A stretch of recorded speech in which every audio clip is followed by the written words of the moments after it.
বিহারে বিরোধী ইন্ডিয়া মঞ্চের আসন সমঝোতা বিরোধী ইন্ডিয়া মঞ্চের আসন সমঝোতা সম্পূর্ণ। আরজেডি লড়বে ১৩২টি আসনে, কংগ্রেস ৫৪, অন্যান্যরা ৫৭টি আসনে। সিপিআইএমএল ২২টি আসনে, সিপিআই ৪টি, সিপিএম ৬টি আসনে লড়বে। বিআইপি ১৮টি আসনে, জেএমএম ২টি, আরএলজেপি ৩টি এবং আইআইপি ২টি আসনে লড়বে। সামনেই রয়েছে বিহারের বিধানসভা নির্বাচন। আমরা দেখেছিলাম গতকালই এনডিএর তরফ থেকে তাদের আসন বন্টন করা হয়েছিল এবং তাদের সেই তালিকা প্রকাশ করা হয়েছিল। এবার বিরোধী ইন্ডিয়া মঞ্চ তাদের আসন সমঝোতা সম্পূর্ণ হয়েছে। যেমনটা জানা যাচ্ছে যে বিহারে বিরোধী ইন্ডিয়া মঞ্চের আসন সমঝোতা সম্পূর্ণ, আর তাতেই আরজেডি লড়বে ১৩২টি আসনে, কংগ্রেস ৫৪টি আসনে, অন্যান্যরা ৫৭টি আসনে। আমরা এই নিয়ে আরো বিস্তারিত কথা বলবো। আশিস চট্টোপাধ্যায় আমাদের পলিটিক্যাল এডিটর আমাদের সঙ্গে টেলিফোনে রয়েছেন। আশিস, তো আমরা দেখেছি আগেই যে এনডিএর তরফ থেকে তাদের আসন সমঝোতা চূড়ান্ত করা হয়েছিল, এবার বিরোধী জোট ইন্ডিয়া তাদেরও আসন রফা সম্পূর্ণ হয়েছে। কারা কটি আসনে লড়বে কি জানা যাচ্ছে? দেখো, এটা আমি একটু সংশোধন করে বলতে চাই। এটা সম্পূর্ণ আসন রফার চূড়ান্ত চিত্র, সেটা এখনই ঠিক বলা যাচ্ছে না। এবং এখনো মহাগঠবন্ধনের দলগুলোর মধ্যে যে আসন সমঝোতা চূড়ান্ত হয়েছে এটাও বলা যাচ্ছে না। যে ফর্মুলাটা নিয়ে মোটামুটি ঐকমত্য দেখা গিয়েছে সেই ছবিটা আমরা কলকাতা টিভিতে দেখাচ্ছি। সেই ছবিটা হচ্ছে আরজেডি ১৩২টি আসনে লড়বে মোটামুটি ভাবে এইরকম।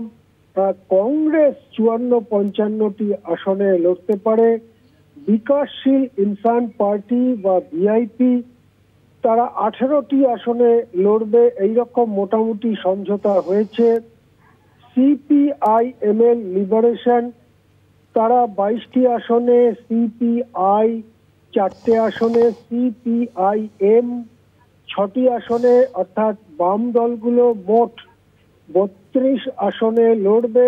এইরকম একটা কাঠামো নিয়ে কথাবার্তা চলছে। ঝাড়খণ্ড মুক্তি মোর্চা ২টি আসন এবং অপর দুটি ছোট দল আরএলআইপি ৩ এবং আইআইপি ২টি আসনে লড়বে।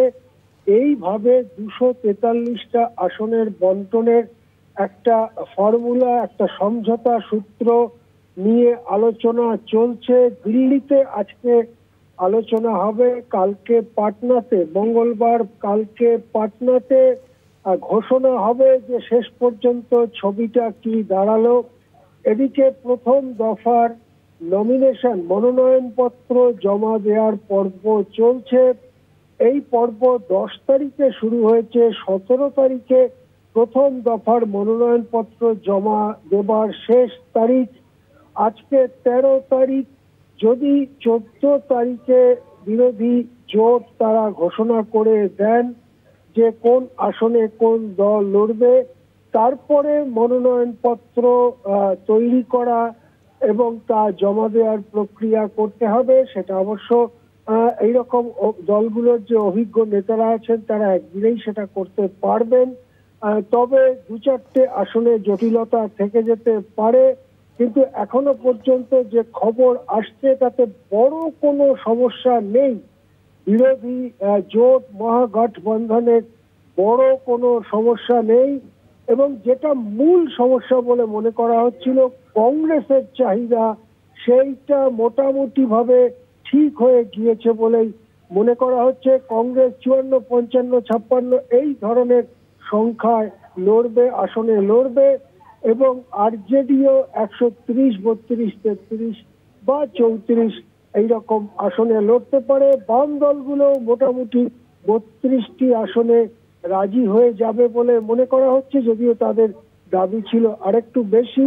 সব মিলিয়ে গুরুত্বপূর্ণ অগ্রগতি হচ্ছে বিহারের বিরোধী জোটের মধ্যে আসন সমঝোতা নিয়ে। আশা করা যাচ্ছে মঙ্গলবার পাটনা থেকে আনুষ্ঠানিক ঘোষণা করে দেওয়া হবে।